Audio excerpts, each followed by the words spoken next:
Euroregione.news. Teatro incerto, divertimento certo.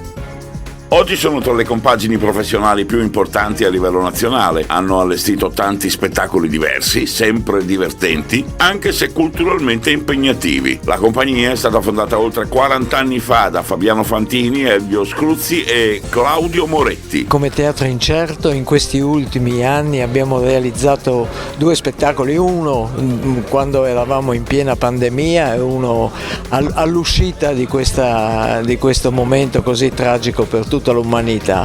Uno è Guarnerius, che racconta la storia di Guarnerio d'Artegna, questo umanista che ha lasciato la biblioteca guarneriana, questo grande patrimonio, a San Daniele, alla comunità di San Daniele. Abbiamo coinvolto uno studioso del tema così complesso e interessante, quale il professor Angelo Floramo, che abbiamo portato sul palco per la prima volta in qualità di attore. Si è dimostrato veramente un grande attore, al punto che spesso sentiamo dei personaggi della gente del pubblico dirci bravi voi, ma Angelo superlativo.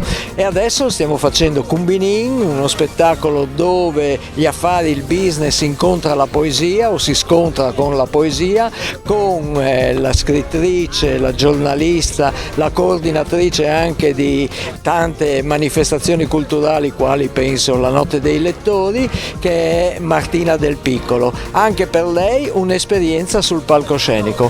2 spettacoli che ci stanno dando grandi soddisfazioni. Per Euroregione News, Marco Mascioli.